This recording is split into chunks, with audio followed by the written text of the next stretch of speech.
So I'm starting with some chia seeds. I get this giant 3 pound bag from Costco. I want to say it's about $10 or $13. I'm sure I have shared that in a haul, but these are the ones that we're going to use. Let's hop in. The awesome thing about chia seeds is you are getting 10 grams of fiber just in 3 tablespoons, and you're also getting 5 grams of protein. I'm starting with the 3 tablespoons. But one of the things I did want to mention is I see, sometimes people will have water mixed with some chia seeds and they'll just drink it without it even soaking.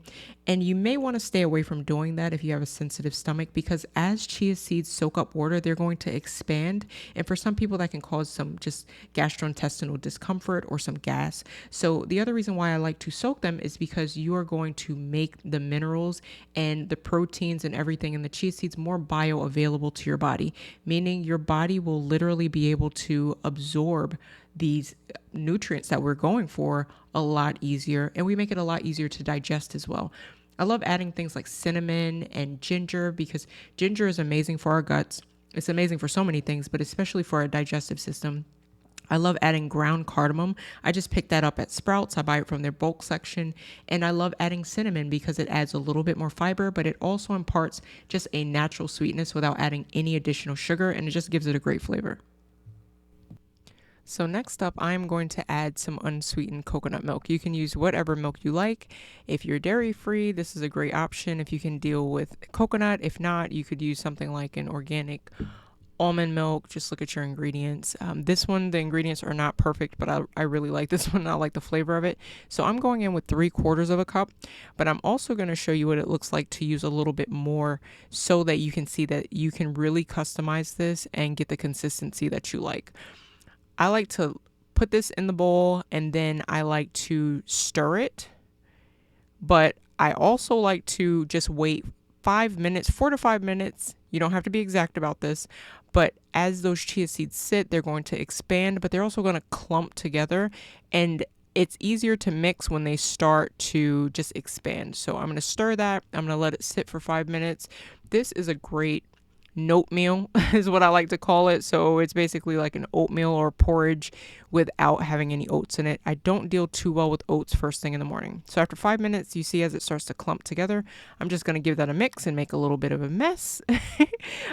Mix that up. I usually make 3 to 4 of them at a time. And this is one of the quickest things that I prep for the week just so I can grab it. And I'm not just having chia pudding in the morning, I'm also having my favorite chicken sausage. I've shared that in a lot of my Costco hauls. That's a must for us to get in. I like to have a combination of like a little bit of plant protein, but I also really prefer animal protein from like a really good source, like an organic source or grass fed source. So if you eat eggs, you could do that, but this is an egg free breakfast. This is what it looks like. So in this one, we have the one that I've used about 3/4 of a cup of coconut milk. So you can use whatever liquid you like. This is thicker than I like it, so I just wanted to show you the difference. The next one I'm using is the one that has 1 cup of coconut milk, and this is the one that I actually prefer, but if you make it too thick, you can always thin it out with a little bit more of your favorite milk or whatever liquid you like to use. Another tip is if you are just going to eat just chia pudding, you may want to add a half scoop to a scoop of your favorite protein powder so you can really have a protein packed start to your day with a lot of fiber. Again, this is just so easy. I actually like my chia pudding to be warm. I don't like cold things first thing in the morning. I love cereal, but that's not something I eat a lot of.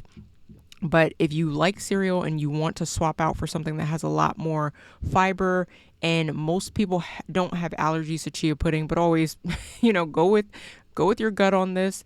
Test it out slowly. If you are someone who has not been eating a lot of fiber, you may not want to use this at the start of your day. You may want to use this as a snack, and you can start off with just half a bowl of this chia pudding.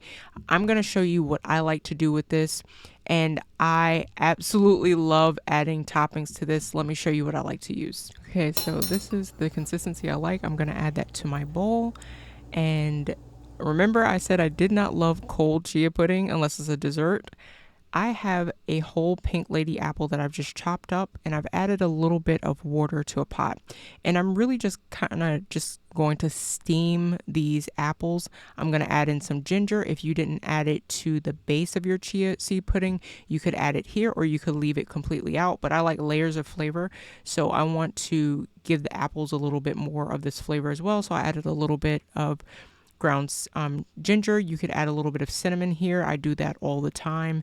And when the cinnamon cooks, it smells so good. This does not take a long time. So this still just takes about 4 or 5 minutes. We're getting the skin of the apple a little more tender. This helps it to digest better. And not just that, we're getting in some fruit pectin. And pectin is a type of fiber that our gut microbiome absolutely loves. So this is like getting a probiotic in the sense that you're feeding your good gut bacteria. I like to top my chia pudding with those apples. I use other fruit, but this is the one that we're showing today, and I absolutely love this one. So you know that I said I was going to make this mineral pack. So we're going to add 2 tablespoons of hemp hearts. That's going to add an additional 10 grams of protein. I'm going to add about a tablespoon of just some pecans. Do you say pecans or pecans? Me and my husband, we don't agree on this. But I like to keep these little reusable bags in the fridge. I like to keep my nuts and seeds in the fridge because it keeps them from going rancid, which can create some oxidative stress. This is what it looks like. This is like an apple pie with a crunch. And again, I'm not eating just this. I'm also having some chicken sausage. I typically have that before. I have this just to start off with a healthy animal-based protein that's organic. This is what it looks like. This is the consistency that I love. If you've never tried chia seed pudding before, you might want to try this recipe. Until next time, your life matters. What you do with it matters. So what will you steward well?